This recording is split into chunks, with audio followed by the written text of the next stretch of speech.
नमस्कार साथियों। आशा करता हूँ कि आप सभी अच्छे होंगे। कुछ ऐसी बातें हैं जिन पे लगातार चर्चा होती है और कुछ ऐसी बातें हैं जिस पे चर्चा होनी भी चाहिए। ऐसे में ही आज एक और चर्चा आप सभी के साथ करने के लिए मैं उपस्थित हुआ हूँ अपने इस चैनल के माध्यम से। साथियों, आप सभी को पता होगा कि जमुई में झाझा प्रखंड के अंतर्गत एक केंद्रीय विद्यालय का इनॉग्रेशन हुआ। चिराग पासवान वहाँ उपस्थित थे और उन्होंने मीडिया से बात करने के दौरान उन तमाम मुद्दों पर खुलकर बात की जो चर्चाओं में बना रहता है, चाहे वो नीतीश कुमार को लेकर हो, उनके चाचा पशुपति पारस को लेकर हो, या उनके खुद के सीटों के निगोशिएशन से लेकर अगर बात नहीं बनती है तो इंडिया गठबंधन में जाने की बात हो, बंगाल में जो हिंसा हुई उसके बारे में हो, और जो किसान आंदोलन हो रहा है, इन तमाम मुद्दों पर उन्होंने खुलकर बात की। ऐसे में उन बातों का क्या मायने है, इसको समझना जरूरी है। साथियों, आप सभी को पता है जिस प्रकार से चिराग पासवान की पार्टी जब टूटी थी और उन्होंने न ही सिर्फ अपनी पार्टी को बल्कि अपनी संगठन को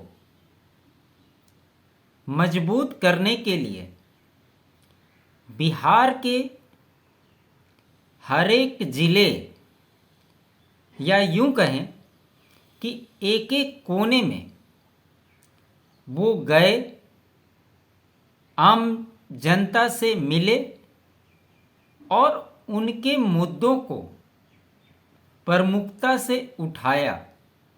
और यही कारण है कि आज चिराग पासवान बिहार और देश की राजनीति में इतने महत्वपूर्ण हो गए हैं कि आज लोग चिराग पासवान के बिना, चाहे सरकार बनाने की बात हो या आगे की राजनीति की बात हो, उनका जिक्र जरूर करते हैं।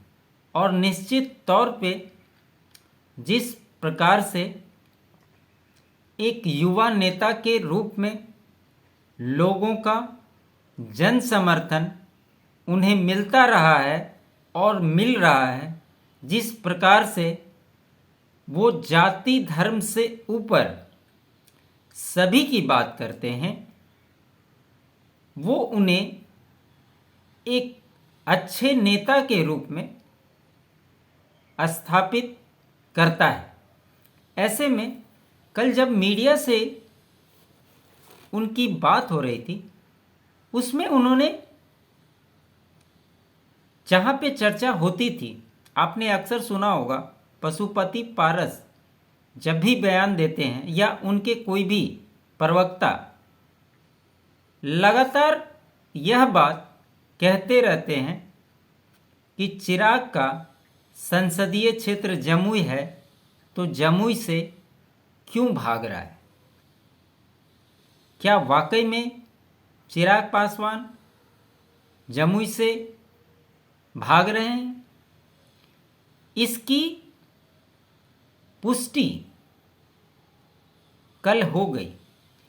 कल जिस प्रकार से जमुई की जनता उन्हें रोककर खड़ा थी, उनके काफिले को आगे नहीं जाने दे रही थी, ये स्पष्ट दिखाता है कि उनके जनाधार में कहीं कोई कमी नहीं आई है। हालांकि जब बातें मीडिया में होती है तो जनता के बीच में भी पहुंचती है।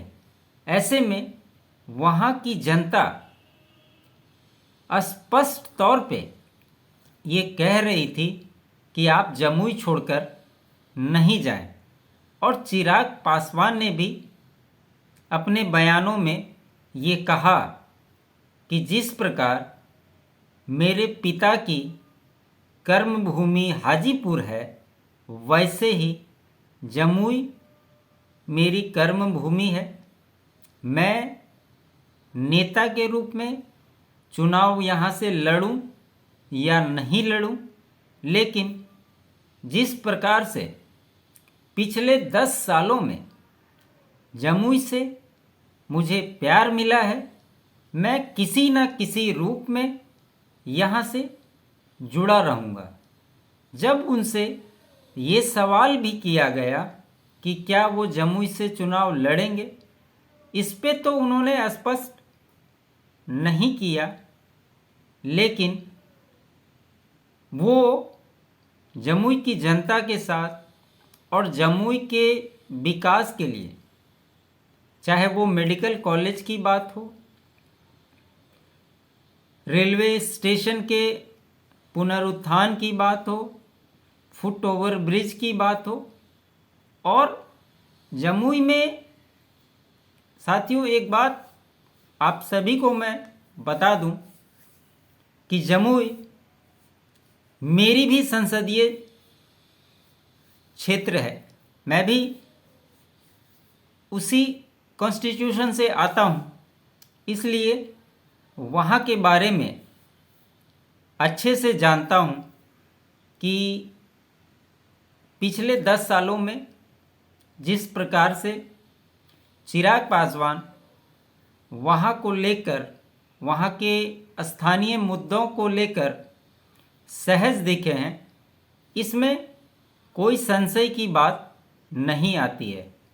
और जिस प्रकार से उन्होंने ये कहा कि जमुई उनकी कर्मभूमि है और आने वाले ताउम्र तक वो जमुई को नहीं छोड़ सकते, इसी प्रकार तेजस्वी यादव के बयान पर भी उन्होंने कहा कि कैसे तेजस्वी यादव माए बाप की बात अभी अपनी रैलियों में कर रहे हैं। उस पे भी उन्होंने कहा कि MY मैं भी बोलता हूँ, लेकिन मेरी MY महिला और युवा है, और किसी भी दल को पार्टी विशेष के रूप में अगर कोई दल अपनी राजनीति करता है तो वो बहुत ज़्यादा सक्सेसफुल नहीं हो सकता। ऐसे में उन्होंने कहा कि जिस प्रकार से प्रधानमंत्री नरेंद्र मोदी सर्वधर्म संपन्न की बात करते हैं, मैं भी उसी में विश्वास करता हूँ और उसी को मानता हूँ। और ये कहीं ना कहीं सही भी दिखता है कि लोग जाति धर्म से ऊपर उठकर जिस प्रकार से चिराग पासवान को मानते हैं, निश्चित तौर पे वो किसी एक जाति विशेष के नेता तो नज़र नहीं आते हैं। इसके अलावा बंगाल में आप सभी को पता होगा कि संदेश खाली 24 परगना में एक जगह है, वहाँ पे किस प्रकार से महिलाओं को चुन चुन कर उनके साथ बलात्कार के मामले आए, किस प्रकार से पुलिस एक्शन नहीं ले रही,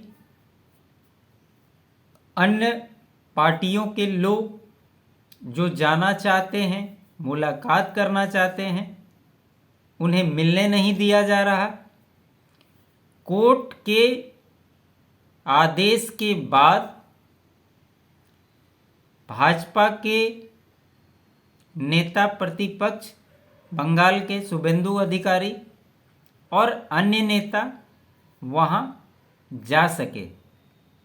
इसके जवाब में भी उन्होंने कहा, और आप सभी इससे वाकिफ हैं, देश में आपको याद होगा जिस समय मणिपुर की घटना घटी थी, उस समय ये सारा विपक्ष एक समिति बनाकर 23 लोगों का डेलीगेशन बनाकर मणिपुर गया था, और कितने हंगामे हुए और आज भी होते हैं, इससे आप लोग भी वाकिफ हैं। लेकिन जहां पर उनके सहयोगी की सरकार है, वहां पर इन नेताओं के मुंह सिल जाते हैं और कोई भी बयान नहीं आता है।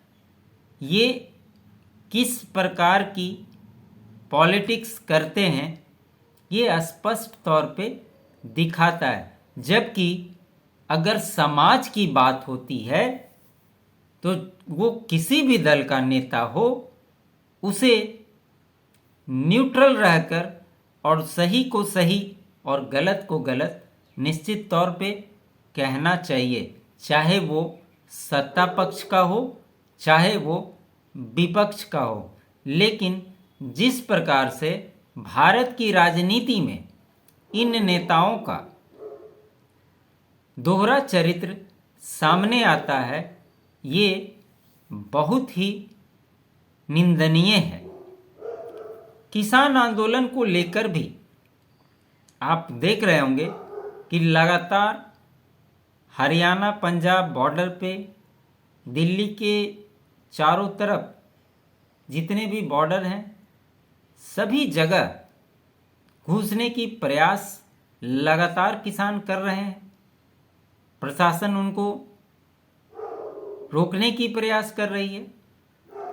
इन तमाम मुद्दों पे उन्होंने खुलकर अपनी बात रखी।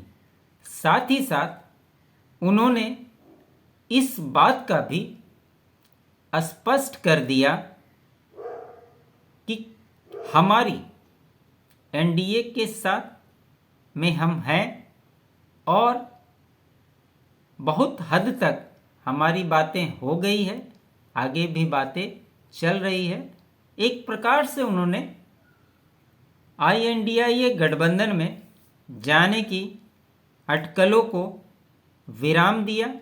वहीं दूसरी ओर नीतीश कुमार को लेकर भी उन्होंने कहा कि अभी वो फिर से एनडीए में शामिल हुए हैं, तो उन्हें भी तालमेल बैठाने की ज़रूरत है।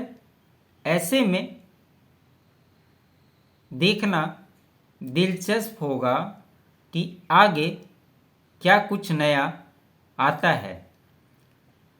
क्या कुछ कहा चिराग पासवान में, आप लोग भी इसको सुनिए और आपको ये विश्लेषण कैसा लगा, ये भी आप ज़रूर बताइएगा। मैं इस चिराग पासवान जी के क्लिप के साथ क्या उन्होंने कहा छोड़ते हुए आप सभी से विदा लेता हूँ। आपको अच्छा लगे तो लाइक कीजिएगा, शेयर कीजिएगा, और चैनल सब्सक्राइब नहीं किया है तो दर्शकों चैनल ज़रूर सब्सक्राइब कर लें और चिराग पासवान के इस स्टेटमेंट को आप ध्यान से सुने। लोगों ने ये अपेक्षा रखी। मैं प्रधानमंत्री जी का धन्यवाद करता हूं, आज उनके आशीर्वाद से आज मेरे जमुई के लोगों का ये सपना पूरा हुआ। मैं हमारे शिक्षा मंत्री धर्मेंद्र प्रधान जी का मैं धन्यवाद करता हूं। मैं स्मृति ईरानी जो उस वक्त की शिक्षा मंत्री थी, जब मुझ पे ये आरोप लगाया जा रहा था कि मैं केंद्रीय विद्यालय को लेकर सिर्फ राजनीति कर रहा हूं, धरातल पर केंद्रीय विद्यालय नहीं उतरेगा। शिक्षा मंत्री उस वक्त स्मृति ईरानी जी ने मेरा साथ दिया, उस वक्त के रेल मंत्री सुरेश प्रभु जी ने मेरा साथ दिया। मैं इन तमाम लोगों का मैं धन्यवाद करता हूं।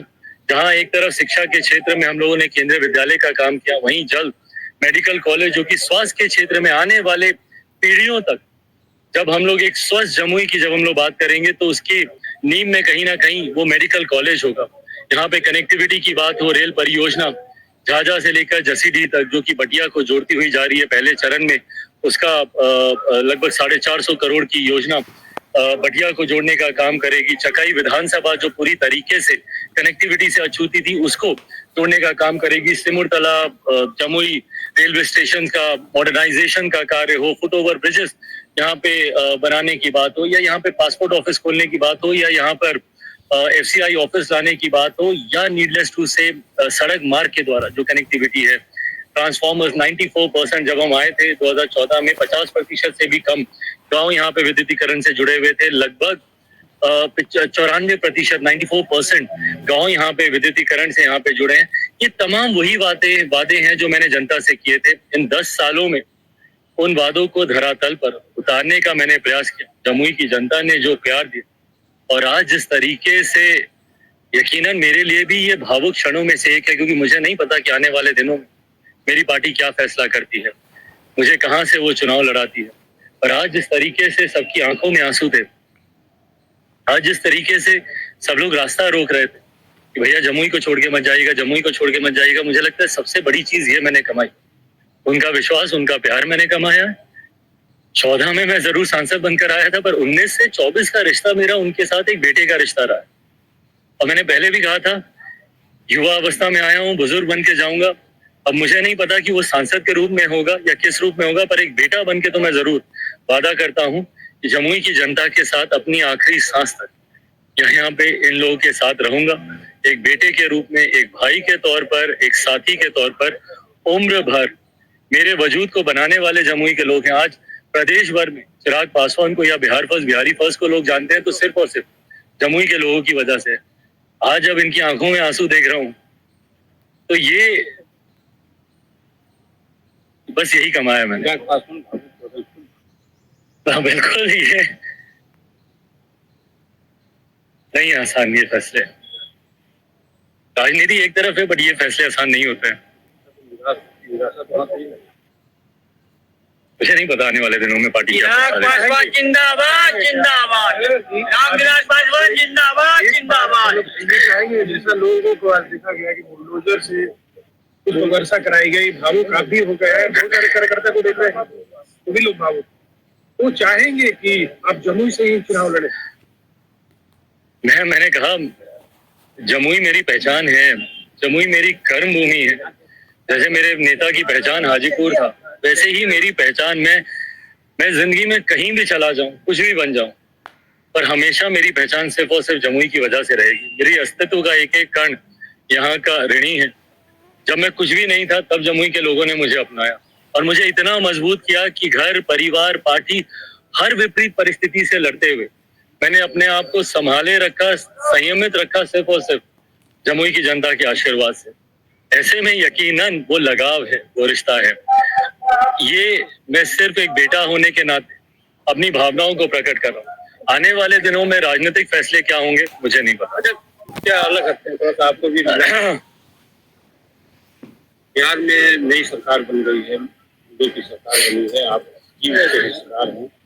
एक वक्त था जब नीतीश कुमार पे बहुत हमलावर हुआ करते थे, आप साथ में काम करने का मौका मिलेगा, किस तरह काम करेगा? क्या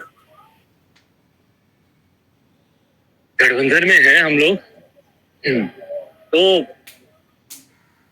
देखिए गठबंधन सबसे पहले आता है, गठबंधन का हित सबसे पहले आता है और ये गठबंधन के द्वारा लिया गया फैसला है मुख्यमंत्री जी को वापस गठबंधन में लाने का। मैं ये मानता हूं कि हम लोग का एक बड़ा लक्ष्य है, 400 से ज्यादा सीटें के लक्ष्य के साथ हम लोग आगे बढ़ रहे हैं। 1 मिनट लूंगा। 400 से ज्यादा की सीटों के लक्ष्य के साथ हम लोग आगे बढ़ रहे हैं और उसमें यकीनन बिहार की 40 सीटें महत्वपूर्ण हैं, बहुत मायने रखती हैं। और ऐसे में जब आप बड़े लक्ष्य को देखते हैं तो यकीनन कुछ बातों को अनदेखा आपको करना है और गठबंधन को जो चीज मजबूती दे उसके लिए मैं, मेरी पूरी पार्टी समर्पित रही है। मेरे नेता के संस्कार हैं ये, वो भी हमेशा एक ईमानदार सहयोगी की तरह जिस भी गठबंधन में रहे ईमानदारी से वो रहे। उन्हीं के नक्शे कदमों पे चलते हुए गठबंधन मेरा एनडीए के साथ है और इस गठबंधन को मजबूती से हम लोग निभाएंगे। 400 सीटें एनडीए गठबंधन जीते, उसके लिए बिहार में 40 की 40 सीटें जिताने के लिए हम लोग पूरी तरीके से हम लोगों ने निश्चय किया हुआ है। एक चीज बताइए कि आप नीतीश कुमार पर जितना हमलावर होती है कि आपका सॉफ्ट कॉर्नर होता है, वैसे आज से विश्वास यात्रा पे निकले हैं। अभी एक उनका कार्यक्रम चल रहा है, वहाँ पे उन्होंने कहा कि आरजेडी को लोग एमवाई की पार्टी मानते हैं, लेकिन आज उनका बयान आया है कि ये बाप की पार्टी है, बीएपी बाप की पार्टी, क्योंकि बहुजन अगरा और कुंवर भाई मुझे नहीं पता कि वो कैसी कैसी टर्मिनोलॉजीज ला रहे हैं। वो तो जब एमवाई भी बोलते थे मैं भी बोलता था कि हाँ हम लोग भी एमवाई पे विश्वास रखते हैं, पर मेरा एमवाई महिला और युवा का एमवाई था। मैं जमात में विश्वास रखता हूँ, मैं जात में मैं विश्वास नहीं रखता। और जब मैं जमात की बात करता हूँ और जब मेरे प्रधानमंत्री भी बात करते हैं, उन्होंने भी 4 विशेष तौर पर जमातों का जिक्र किया, महिलाओं की बात की, युवाओं की बात की, किसानों की बात की और गरीबों की बात की। मैं भी मानता हूँ देश में अगर कोई एक भेद हो सकता है तो सिर्फ अमीरी और गरीबी के बीच में ही हो सकता है। एक अमीर जो अमीर होता जा रहा है, दूसरा गरीब जो गरीब होता जा रहा है। और विकसित देश, विकसित बिहार के निर्माण की आप कल्पना तब तक नहीं कर सकते जब तक उस गरीब वर्ग के हर एक व्यक्ति का हाथ पकड़कर आप मुख्य धारा के साथ उसको नहीं जोड़ते। अब भले वो व्यक्ति अगड़ा हो, भले वो व्यक्ति पिछड़ा हो, भले वो व्यक्ति दलित हो, भले वो व्यक्ति अनुसूचित जाति जनजाति किसी भी वर्ग से आता हो, भले वो व्यक्ति महिला हो, पुरुष हो, हिंदू हो, मुस्लिम हो, जैन हो, सिख हो, ईसाई हो, कोई हो, आपको हर उस व्यक्ति को जोड़ना होगा। मैं 21वीं सदी का पढ़ा लिखा युवा हूँ, जहाँ मैं एक तरफ केंद्रीय विद्यालय की बात करता हूँ, मेडिकल कॉलेज की बात करता हूँ। मैं जात पात पे नहीं विश्वास रखता और मैं मानता हूँ कि तभी आप हमारे बिहार को आगे लेकर जा सकते हैं। जिस दल का आप जिक्र कर रहे हैं, राष्ट्रीय जनता दल, और उनके नेता, एक लंबा समय उनको भी मिला और उन्होंने ही इस जातिवादी परंपरा को कहीं ना कहीं आगे लेकर आए। एमवाई समीकरण की बात उन लोगों ने खुले मन से की, उन लोगों ने कम्युनल डिवाइड की बात की, हिंदू मुसलमानों को अलग करके मुसलमानों को अलग दृष्टि में दिखाने का काम किया। जाति की बात उन्होंने की, यादवों को एक अलग जाति दिखाकर बाकी तमाम पिछड़ा वर्ग के, अगड़ा वर्ग के, दलित समुदाय से आने वाले लोगों को उन्होंने अलग करने का काम किया। अब समावेशी राजनीति की अगर सोच वो रख रहे हैं तो अच्छी बात है। चिराग एक चीज बताइए कि अगर ये में मिल पाता है या फिर नीति से सहमति नहीं बन पाती है, अगर असहज हो जाती है, तो क्या आप इंडिया गठबंधन का रुख करेंगे? मैं बहुत सकारात्मक सोच वाला व्यक्ति हूँ, पॉजिटिव थिंकिंग में विश्वास रखता हूँ और जब तक आप ऑप्टिमिस्टिक नहीं होते तो वो पहली सीढ़ी होती है हार मानने की। और ये हार मैंने तब नहीं मानी थी जब मैंने अपने पिता को खोया, ये हार मैंने तब नहीं मानी जब मेरी पार्टी टूटी, हार मैंने तब नहीं मानी जब मेरे परिवार को तोड़ दिया गया, जब मुझे घर से निकाल दिया गया, तो जब मैंने तब नहीं हार मानी तो आज मैं हार की बात क्यों सोचूं? और जो बातें मेरी गठबंधन के भीतर चल रही हैं, कई बातें हो चुकी हैं, कई बातों का दौर अभी भी चल रहा है। ऐसे में ये मेरे विश्वास को बढ़ाता है कि जो अपेक्षा मेरी है उस अपेक्षा को पूरा किया जाएगा। कलेक्टिवली देखिए सब रिस्पॉन्सिबल हैं। मुख्यमंत्री जी भी नए नए हमारे गठबंधन में आए हैं, यकीनन उन्होंने भी कई बातें कही हैं, उनको भी बहुत तालमेल बैठाने पड़ रहे हैं, सहज उनके लिए भी नहीं, पर हर कोई ईमानदार प्रयास कर रहा है इस गठबंधन को मजबूत करने की दृष्टि में, और वो मजबूती मिल जाएगी, ये मैं उम्मीद करता हूँ। कि आपको कभी पशुपति कुमार पारस से हमलावर नहीं होते, लेकिन उनका बयान बार बार आता है कि वो जम्मू की जनता को धोखा दे रहे हैं और हाजीपुर के बारे में कहते हैं कि मेरे अंगने में तुम्हारा क्या काम है। मुझसे बड़े हैं, बड़ों पे टिप्पणी करना छोटों को शोभा नहीं देता, इसलिए आज तक मैंने कभी भी उनकी बातों का कोई जवाब नहीं दिया। कई बार मुझे ये भी कहा गया कि मैं कहीं सहमत हूं उनकी बातों से, मैं जमुई से डर रहा हूं, मैं जमुई से भाग रहा हूं। उनको दिखाएं यहाँ के लोगों के वो आंसू, दिखाएं किस तरीके से गाड़ी के आगे वो लोग आने को तैयार थे, पर वो लोग चाहते हैं कि भाई हम लोग कि मैं जमुई से ना जाऊं। ये तस्वीरें उनको दिखाइए। बहरहाल उन्होंने जो कहा, मैं बस इतना कहूंगा कि जब वो कुछ कहते हैं तो गठबंधन धर्म की मर्यादा को निभाए। जब वो कुछ कहते हैं तो अपने पद की गरिमा को भी बरकरार रखें। कमेंट्स पढ़ें। मुझे अफसोस होता है भाई, मेरे परिवार में सबसे बड़े वो हैं, मेरे लिए आदरणीय हैं वो आज की भी तारीख में। ऐसे में जो कमेंट्स उनके बारे में जब भी वो कोई बयान देते हैं, उनकी पार्टी के नेता बयान देते हैं, आप सबके चैनल पे, भाई आप भी देखिएगा अपने चैनल पे, आपके भी चैनल पे, सबके चैनल पे जो बयान आते हैं वो कहीं ना कहीं जन भावनाओं का प्रतीक है। वो दर्शाते हैं कि लोग कितने आक्रोशित है, और कई बार अब शब्दों का इस्तेमाल किया जाता है उनके बारे में जो मुझे बुरा लगता है। तो वो मेरे परिवार के सदस्य ही ना, पर मैंने हमेशा उस गरिमा को बरकरार रखा है। उनके बारे में ना मैंने पहले कभी कुछ बोला था, ना आज कुछ। वो बोलते हैं मैं एनडीए का साथी नहीं हूं, पर उन्हीं के सामने तो प्रधानमंत्री जी ने मुझे गले लगाया था उसी एनडीए की बैठक में। तो प्रत्यक्ष को प्रमाण की जरूरत नहीं, और मुझे किसी से ना जमुई में मेरे प्यार मेरे विश्वास के लिए मुझे उनसे सर्टिफिकेट चाहिए, ना एनडीए में रहने के लिए मुझे उनसे सर्टिफिकेट चाहिए, ना कहीं से चुनाव लड़ने के लिए मुझे उनसे सर्टिफिकेट चाहिए। जिनसे उम्मीद है उनसे मेरी बातचीत हो रही है। पश्चिम बंगाल के संदेश खादी में वहाँ पे महिला आयोग की टीम भी गई है और राष्ट्रपति शासन लगाने की मांग कर रही है। पुष्पाराम विलास ने बिल्कुल प्रदेश में बंगाल में राष्ट्रपति शासन लागू होना चाहिए। इस तरीके की घटनाओं को आप अनदेखा नहीं कर सकते। और मैं तो पूछना चाहूंगा इंडिया अलायंस के लोगों को, जो मणिपुर पे गला फाड़ते नहीं थक रहे थे, आज क्यों खामोश है वो बंगाल की घटना पे? आज क्यों नहीं उनके नेता एक प्रतिनिधि मंडल बना के वहां पे जाते हैं? जब ये घटना उनके शासन वाले राज्यों में होती है तब उनकी जुबान पे ताला लग जाता है, और जब दूसरी जगह पे होती है तो सिर्फ हो हंगामा मचाने से के अलावा उनके पास और उनको किसी समस्या का हल भी नहीं चाहिए। उनको सिर्फ हंगामा करना। मणिपुर पे कौन सा हल निकल गया? एक प्रतिनिधि मंडल बनाकर उन लोगों ने बातों को रफा दफा कर दिया ना।